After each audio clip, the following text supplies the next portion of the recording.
Morning, ladies. These decorator t-shirts are available down to my right, preferably after our guest has his say. They're $8 and a nice souvenir. For those of you far away that can't read it, it's the First Amendment written on there. Small, medium, large, extra large. Secondly, the reason we're in the gymnasium, which hasn't been used for something like this in quite a while, we were afraid that all of you would not fit up in the Bonner room. And so at the last minute, Mr. Stewart moved things here.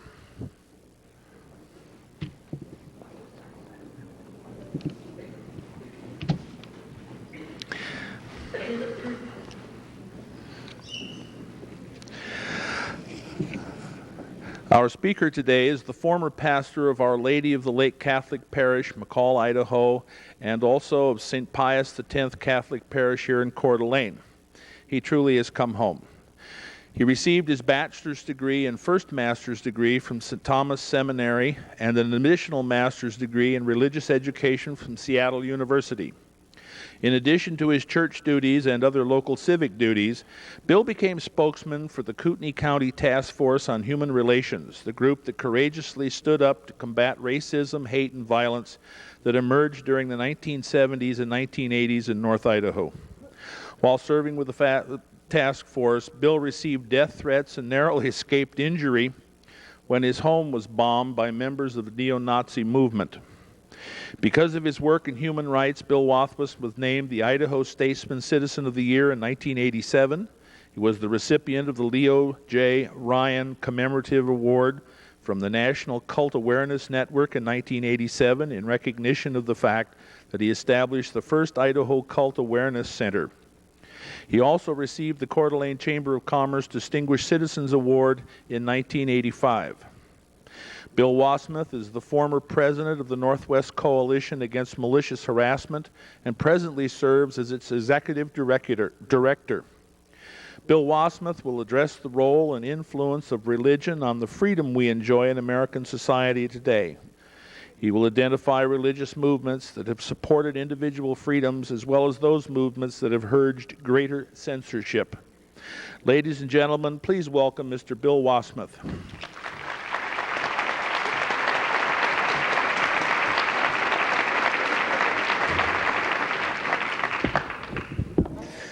Thank you all, and it is good to be here. I'm not sure about this arrangement. I'm going to have to look this way and look this way, but we'll make this as best as possible. It is like coming home in a way. It's very comfortable to be here, and it's also good to remember, as we did last night at dinner and as I have been this morning just walking around campus a bit, some of the good things that have happened here, including the good things that have happened here on campus in relation to the issue of bigotry, the issue of censorship, freedom of religion, and of other freedoms. The 1985 Popcorn Forum on Racism was the most significant turning event for the whole community's awareness of what they were really facing, what racism was really about, putting that in a historical and into a total country kind of posture. Many other popcorn forums as well. This 21st one follows along a good series, and I'm delighted and congratulate Tony and the other members of the board, Planning Committee, and NIC generally. Congratulate them for arranging this event and for choosing this topic, First Amendment censorship issue. I think it's a most important subject in our day. I think it's a most important fact that colleges be somehow the catalysts or the pots in which this subject is discussed, and that this is the area in which we treat this whole topic of bigotry and how we get along with each other and multiculturalism and freedom, all of those issues that are most important in our society. They need to be talked about and thought about and critically evaluated in a college-university environment. And so I'm delighted to be a part of this week, and I'm delighted that the subject was chosen and that you're dealing with it in such a thorough and efficient manner. Just some preliminary remarks to kind of set the stage. I should say, first of all, that while I am executive director of the Northwest Coalition, that what I'm saying comes from me, not from the coalition. I didn't check out all of this with everybody else, and so I need to make that bit of a disclaimer. This is me speaking, not the director of the coalition.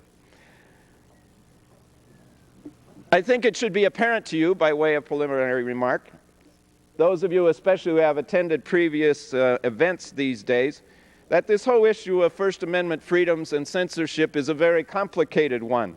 It's not simple. One area of it ties in very much with other areas. For example, the censorship of rock groups sometimes comes from a religious perspective, and sometimes it works the other way around.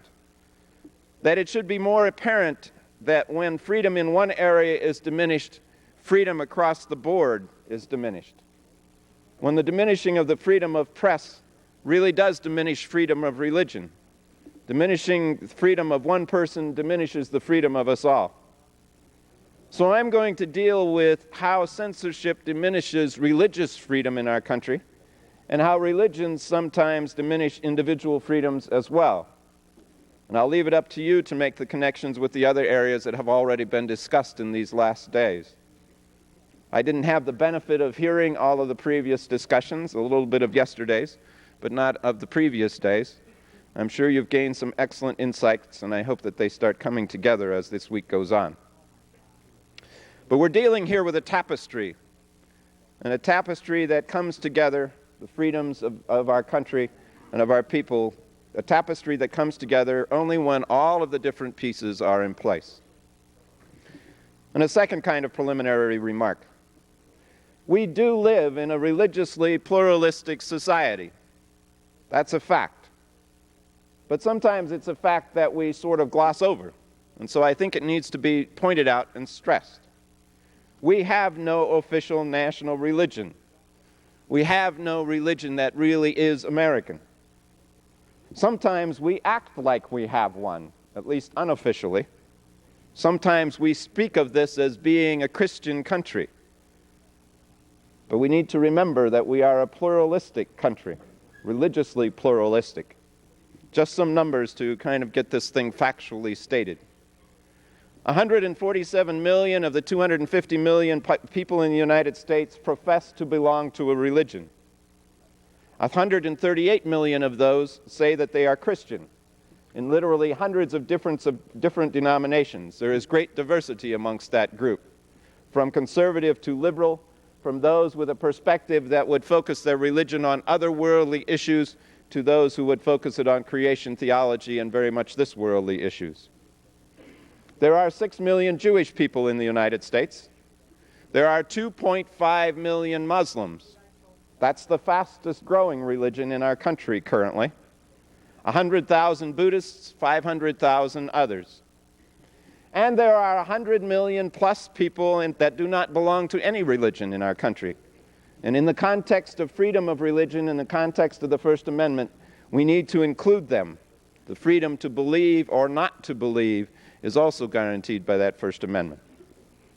So we are in a pluralistic society, religiously pluralistic society. And the third point, third preliminary kind of remark, the native religion, if there is one in the United States, is that of the American Indians. The European invaders worked hard to eliminate it.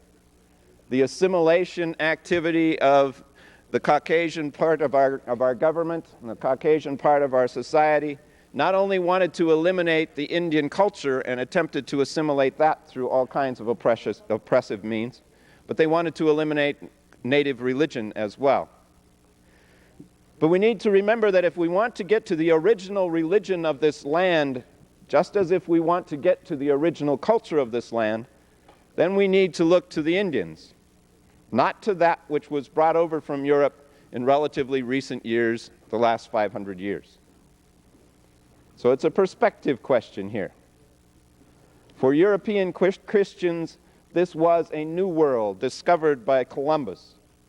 For millions of native people, this was a very old world with a very old religion.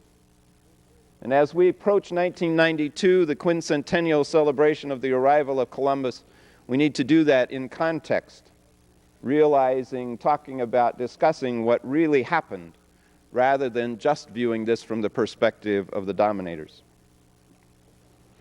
Third preliminary remark. I will not be dealing with all this from a legal perspective. That's not my area. So while it would be interesting, We will not be dealing with things like families that refuse medical treatment for their children because of religious belief. A recent news item makes that one very much apropos these days. We'll not be dealing with the physical abuse of children because of religious disciplinary practices. A recent case in Oregon brings that one to light. We'll not be dealing with conscientious objection status, refusal to serve in the military because of religious convictions, or refusing to salute a flag or fly a flag or burn it or not to burn it, all those kinds of things that religion gets into sometimes. Those are legal questions, and there are plenty of them, and they would be interesting, but a legal expert would need to go into those, and I don't feel comfortable doing that. So they'll be more tangential to our discussion this morning, those kinds of legal questions of religious intertwining. Fifth kind of preliminary statement. That religion and the beliefs of a person, religious beliefs of a person, are very much intermingled with that person's way of life. Again, obvious, I guess, but something that I think we need to state as a starting principle. A person's religious beliefs impacts that person's life and vice versa. So it's possible for us to ask the question, which one comes first, religious convictions or a way of life or an outlook on life? Does a more liberal-minded person choose a church with a liberal theology, or does the person become liberal-minded because he or she is exposed to a liberal theology? Does a person who is on the right find a church and a theology to support that position and that perspective, or does it develop from the church? No simple answer, I'm sure. However, in my experience, I have observed that very few people are part of a religious belief system because of an objective intellectual search. Rather, most are born into the religion that they profess, raised in it. Many have joined because someone they respect or admire leads or participates in a particular religion, or because somehow that group provides social benefits that are positive. I am accepted if I belong to this church or this religion. I will be taken care of if I am a member of this church. The reasons are often more social and emotional rather than intellectual.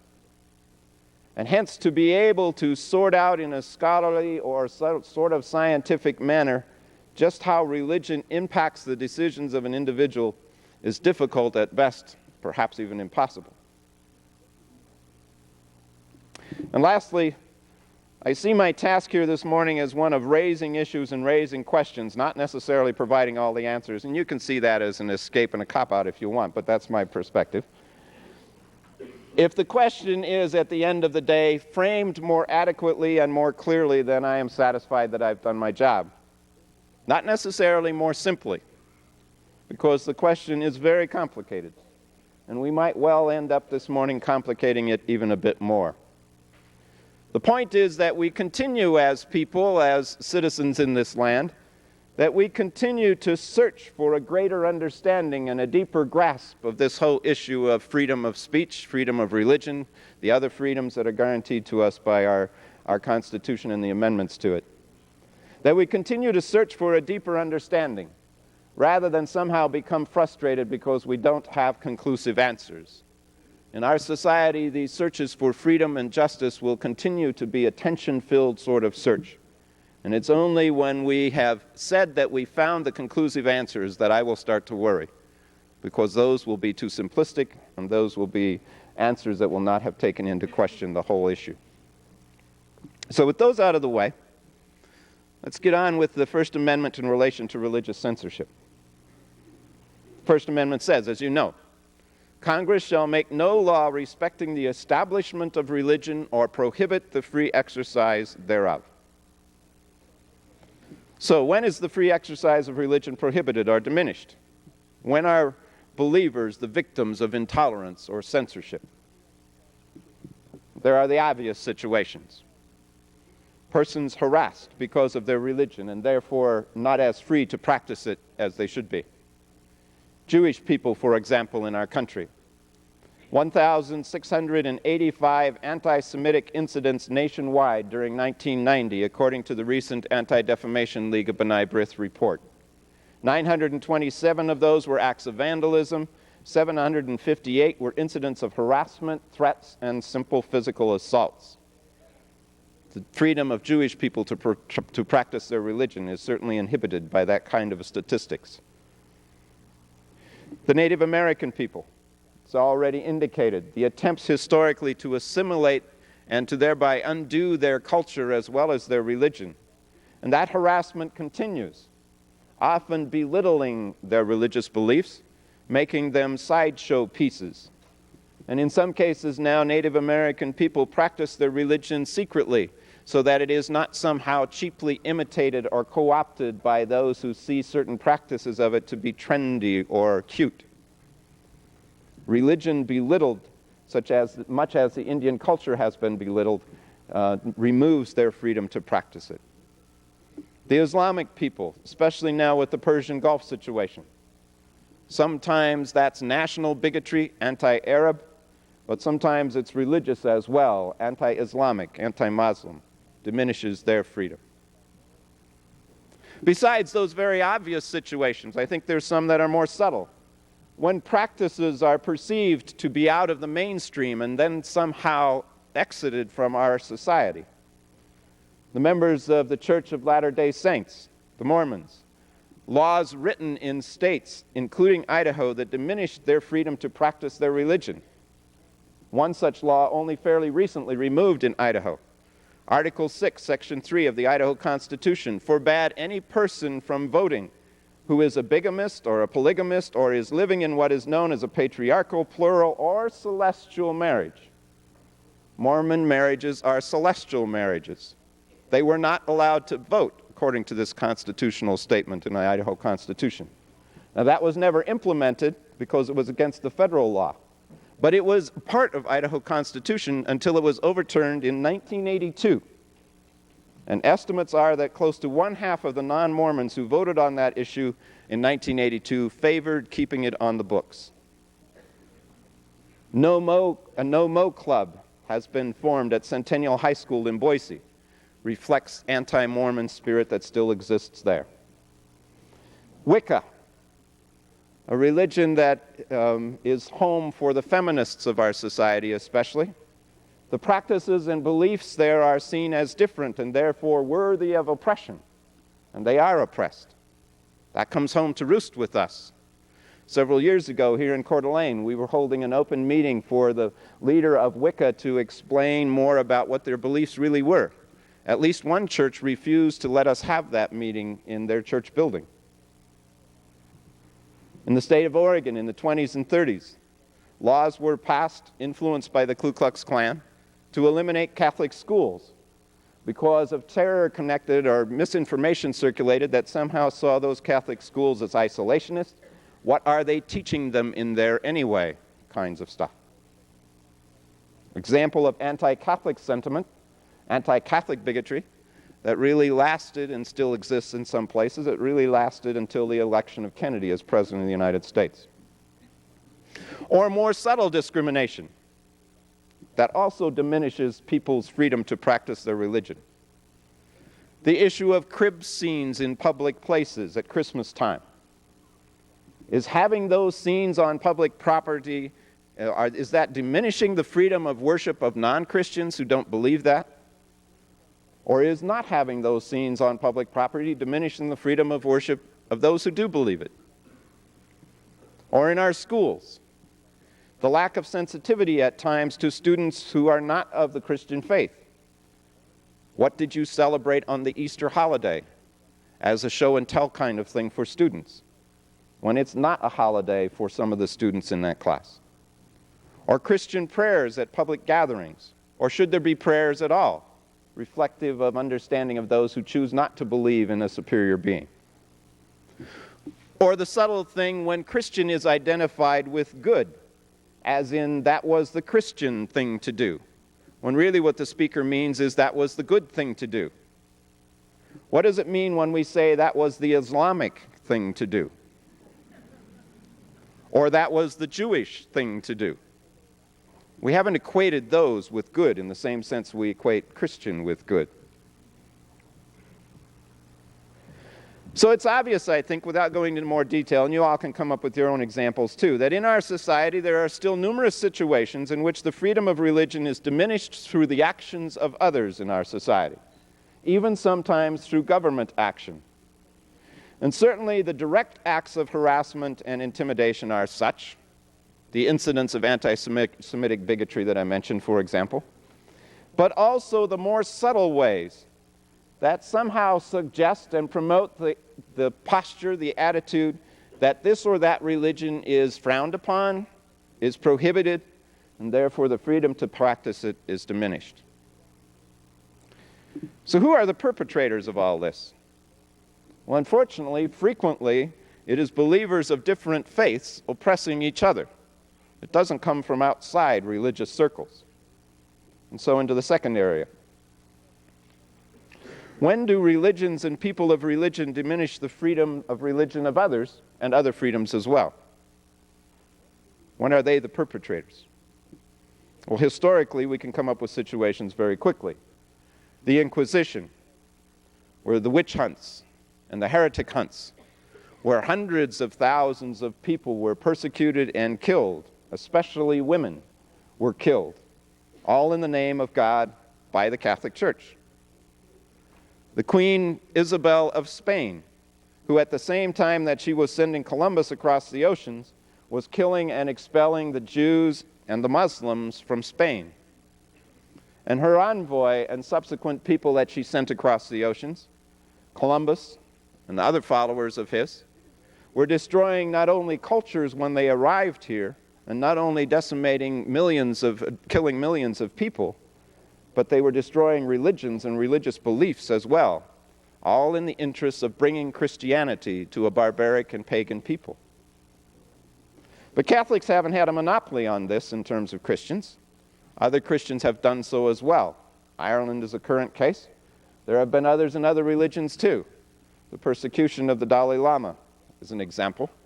Historically, anti-Semitism by Christian churches, silence of Christian churches in the face of the Holocaust, the Crusades, the list goes on and on. In the interests of religion, other people's freedoms, including the freedom of religion, have been diminished. But we don't have to just stay with history. That's happening currently as well. As one church dominates a particular community or a particular segment of society, the LDS Church, for example. In some communities in southern, southeastern Idaho, if you want a job, you join the church, or you don't work there.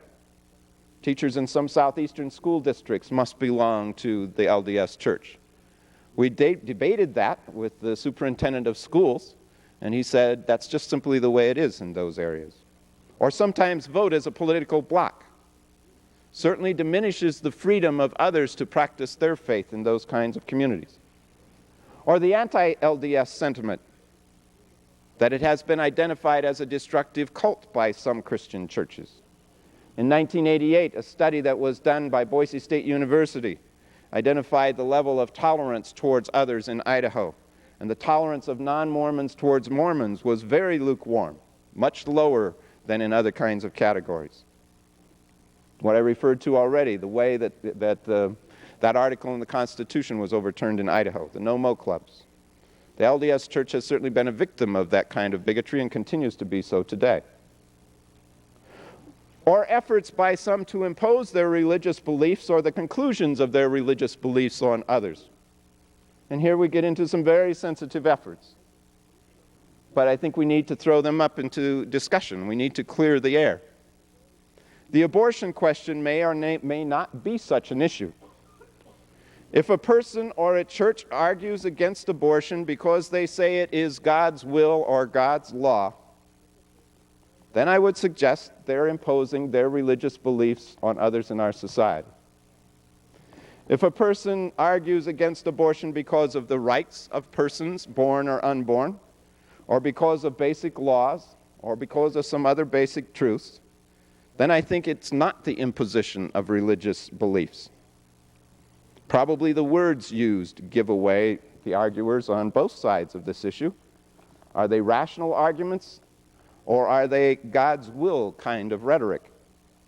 Both choice and pro-choice pro-choice and pro-life camps either side of this issue can use that God's will kind of rhetoric.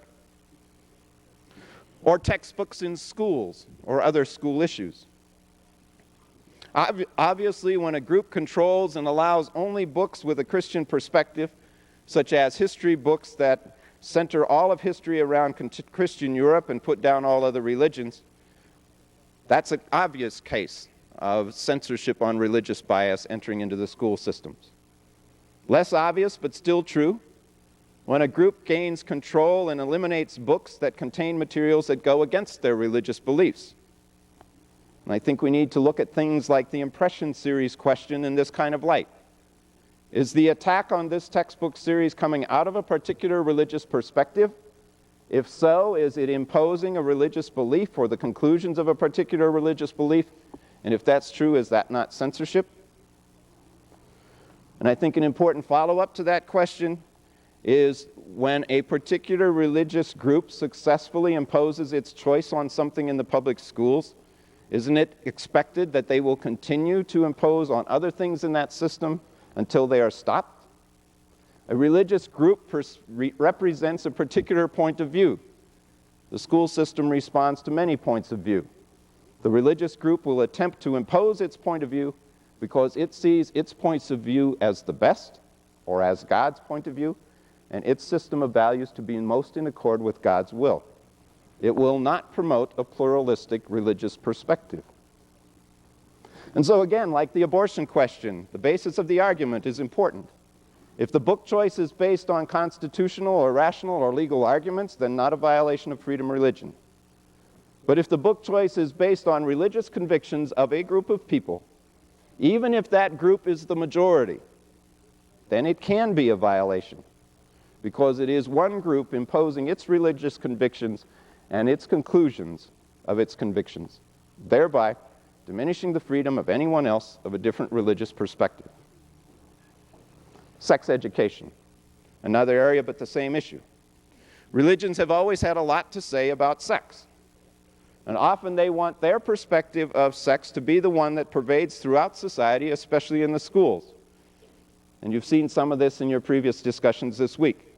But limiting art forms, distribution of pornography, sex education in the classrooms, the issue of homosexuality, all of these issues and more are addressed by some on religious grounds who attempt to impose their standards based on their religious perspectives on the rest of society. And I would suggest that in doing so, they restrict the freedoms of others to practice their religion. And finally, religions diminish the freedom of the religion of others when they become the tools of government in some form or another, as has happened in the foreign policy practice of the United States, especially in relation to South and Central America. Liberation theology, for example, proclaims justice for the poor and the oppressed and societal change to accomplish that. Fundamentalism urges people to accept their lot as God's will for them and as the result of their sinfulness. They should be preparing for the next world rather than trying to obtain justice in this one. It is somehow God's will that they are poor and oppressed, and they are to look for miracles to ease that oppression rather than work for societal change. And so that kind of fundamentalism fits more effectively with U.S. foreign policy and hence has been used to further that foreign policy. An example. In early 1980, a group of intellectuals linked to the Reagan administration formed the Institute on Religion and Democracy, and they launched an attack on mainline Christians belonging to the National Council of Churches. Using thousands of dollars from corporate foundations, they waged a media campaign to link the National Council of Churches and the World Council of Churches to the same third world organizations that the administration had branded terrorists and were trying to defeat through the variety of paramilitary and intelligence operations. Or consider the fact that the CIA paid a man named Humberto Belli for his book called Nicaragua, Christians Under Fire, paid for that book and helped distribute it to many Christians in the U.S. Or consider that some evangelists such as Jimmy Swaggart have been used to promote U.S. foreign policy by holding rallies in Central and South American countries and preaching a message that definitely condemns of liberation theology. Or consider that when Congress denied official funding to the Contras in Nicaragua, there developed a private aid network. By 1984, heavy contributors to this private donor list were Pat Robertson, the Unification Church, Reverend Moon's church, and the Knights of Malta, a Catholic organization led by J. Peter Grace.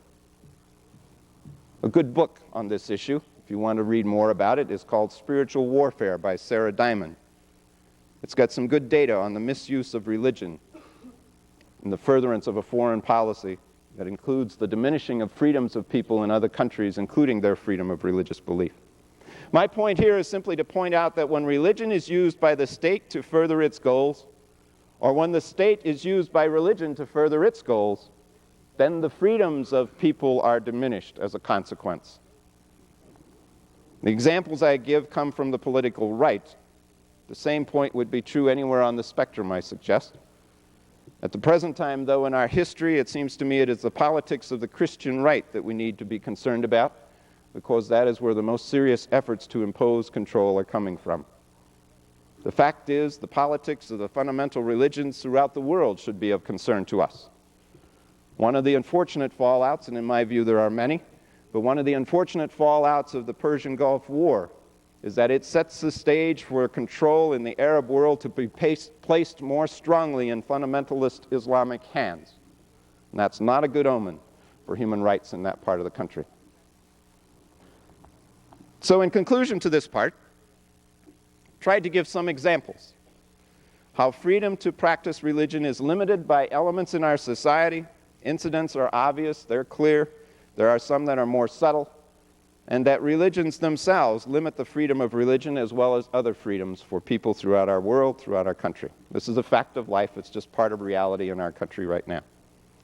So let's get to why. Where does this all come from? What develops it?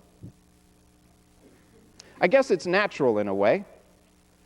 Each religion generally believes that it has the truth, and it wants others to have the benefit of that truth as well. So let me share what I have and what I enjoy with you sometimes becomes, let me impose it on you for your benefit and for your good. The question we have to always ask ourselves, whether it's in religious context or another context, is whether my religion, my color, my race, my sexual orientation, my class and status in society, my level of education, the country that I live in, any way that I am different, does that make me better? Does that make me superior? And we can ask ourselves that question in two ways, by asking the question straightforward or looking about and evaluating how we act. Sometimes out of our graciousness or conviction on our parts, or maybe out of fear and insecurity on our part, we want to impose the truth on those around us. Convince others? Certainly. Impose? Definitely not in a pluralistic society. I think another why can be connected to the breakdown of church-state separation. This has happened in other periods in history. Certainly the Inquisition is one of those times. But when religion starts becoming too intertwined with government in a pluralistic society and a religiously pluralistic society, when government starts using religion to achieve its goals, as it is in South and Central America, for example, then I think freedoms are drastically diminished, often in the name of God. And we need to be very concerned about that separation of church and state. That, too, is a constant question for us to be asking ourselves, constant problem for us to be dealing with.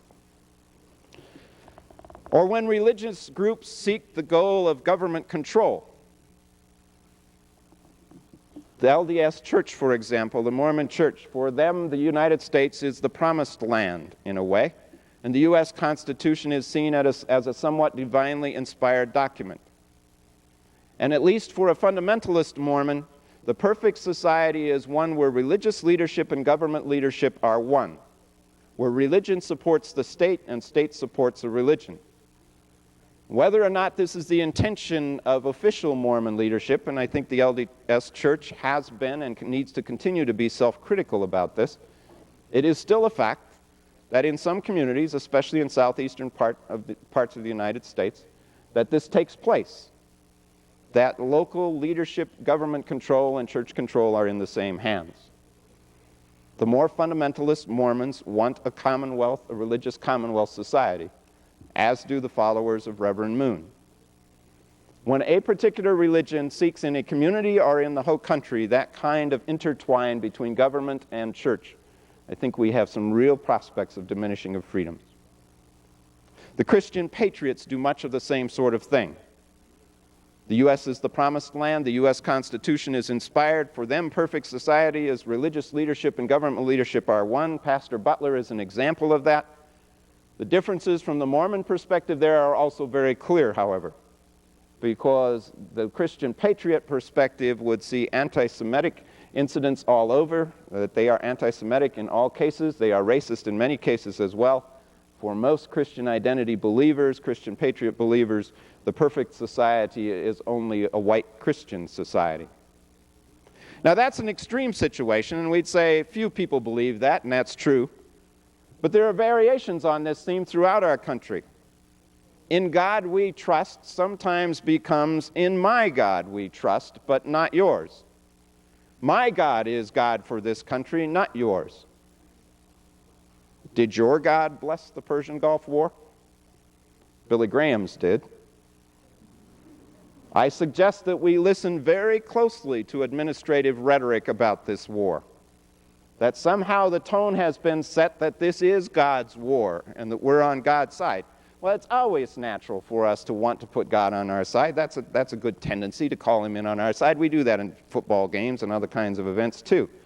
But somehow, when there is the assumption that the U.S. is operating under some kind of a God-given mandate to spread the U.S. style of democracy and capitalism throughout the world, that seems to go beyond rhetoric.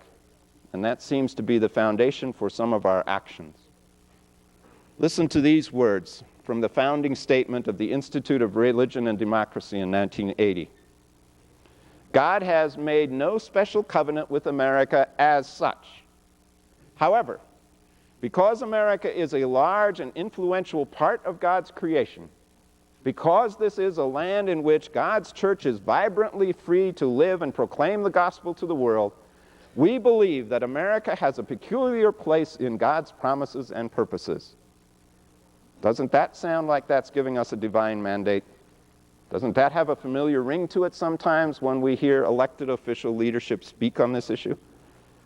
When government starts using religion to validate its position, or when religion uses government to further its goals, then I think the freedom of religion in our religiously pluralistic society is threatened. Third element that might be behind some of this: a shift to the right in religions in the United States in recent decades. The political posture has shifted to the right as well, but the religious posture has too. And extremes on both the right and left are absolutist. And the farther you get to those extremes, the more intent followers of those extremes are upon imposing their views on others. So as the extreme right moves farther right, I would suggest that the mainstream has moved to the right as well. Politically, that means that the right is more acceptable as a middle-of-the-road posture. The same seems true in religious beliefs. As far-right views like the Aryan nations and Christian patriot Christian identity are voiced, then what used to be rightist religious views somehow seem more middle of the road. And so we begin listening more to the Jerry Falwells and the Pat Robertsons and others, and we start believing some of what they're saying as being mainstream. And we are not critical enough to realize that they are leading us into religious bigotry with their efforts to re-Christianize America and their America equals the promised land kind of theology. So does this acceptance of a divine mandate make it easier for us then to destroy places of worship for the Muslims in the recent war, to destroy historic Islamic libraries and museums, to refuse to count the casualties on the Iraqi side of this thing? Does this kind of acceptance make it easier to paint swastikas on Jewish synagogues, to attack members of Wicca, or to belittle Indian religion or ridicule the New Age? I think we need to consider whether or not the religious drift to the right, like the political drift in that direction, has provided the basis for increased attacks on the freedoms of people, including the freedom of religion. I would suggest that the overt actions that result from that drift to the right certainly indicate such. I would also suggest that the more covert actions simply are attacks on the freedoms of all of us as well. Fourth possibility as to some reasons why. Fear of pluralism. I think the supremacists here say out loud some things that are hidden deep in the guts of the rest of us. The supremacists openly fear pluralism. They see it as the ruination of all that is good and important. They want to be rid of it in our society. They see it as a destruction of the white Christian society that is America in their minds. And their solution is obvious: isolation, creation of a white Aryan Christian homeland. I think they say what others feel, but often others cannot say out loud in polite circles. Somewhere the Christian majority knows that if pluralism is really accepted, if equality is established with the various religions, then they will lose something of the privileged position that they have enjoyed. I think this is true in terms of fear of racial and cultural pluralism as well. That centers around a fear of loss of privilege. The fear of pluralism of religion is based on the threat of losing the privileged position if equality were to really happen, if pluralism were really accepted. Does this hit close to home for us sometimes? Yes, I would suggest so. Ask yourself, for example, are you familiar with religions other than your own? Or are you perhaps fearful of them, threatened by them because of a lack of knowledge? If you're not Islamic, do you know the basic tenets of the Islamic faith? Did you use these last 6 months as an opportunity to learn more about the Islamic faith? If so, congratulations. If not, did you simply continue to believe the stereotypes and the propagandized stereotypes that were promoted and remain relatively uninformed and easily threatened by the difference? You laughed when I said, what is the Islamic thing to do? So I think the breakdown and separation of church and state, the shift to the right, fear of pluralism, and then a thing that maybe can be best identified simply as a basic lack of direction and vision and the insecurity that results from that, makes us more easily threatened by what is different, enables us to want to control our world according to my view, and all of that contributes to the diminishing of freedoms, particularly the religious freedom in our country, and that it is threatened. So in conclusion, some concerns. I get very concerned, as I mentioned, when church and state become too intertwined.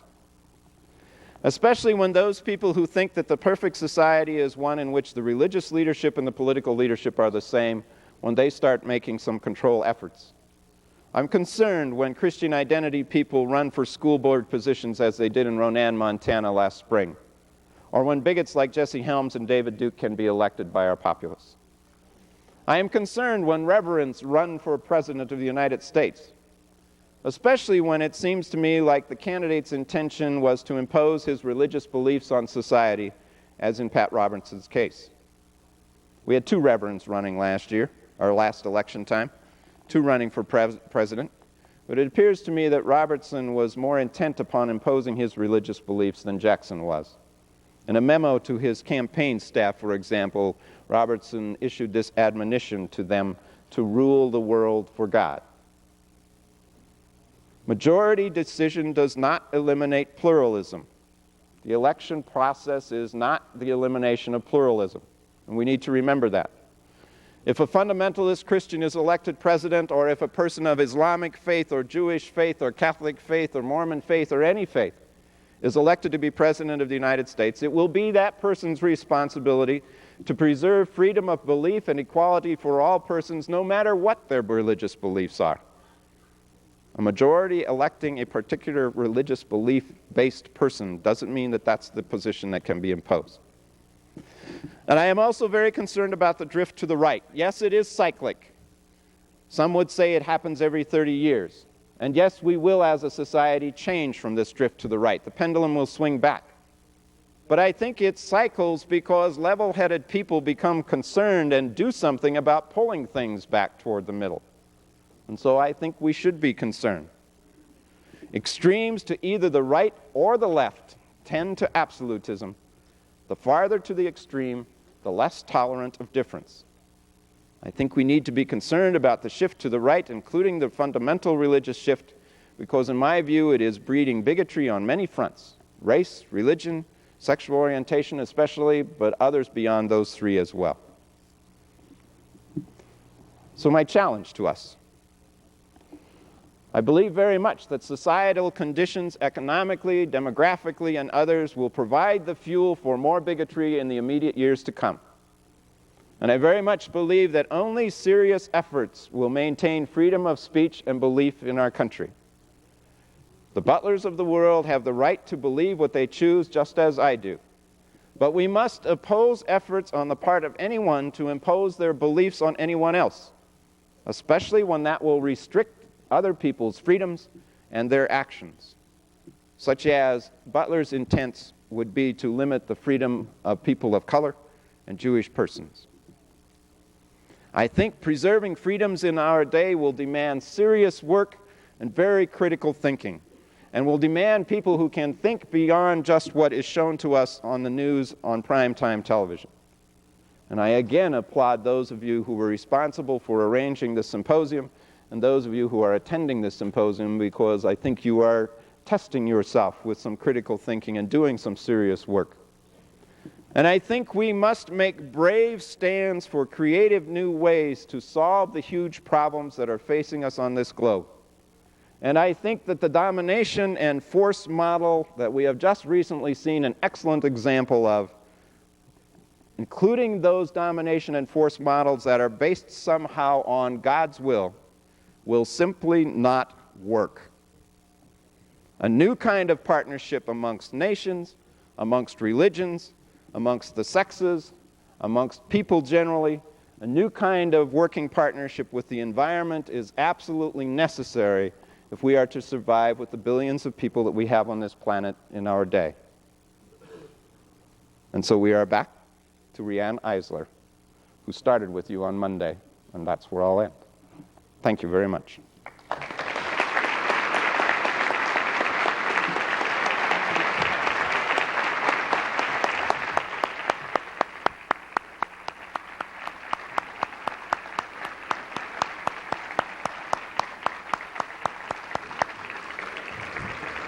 Ladies and gentlemen, a special treat. At 1 o'clock, there will be a panel discussion based on today's presentation in the Bonner Room upstairs above the Student Union building, and Bill Wassmuth will be present. And of course, the panel discussion encourages contributions from the audience, so this is your chance to get your 2 cents in. Thank you for coming to the 4th presentation of North Idaho College Popcorn Forum Symposium on the First Amendment. Excellent. Thank you.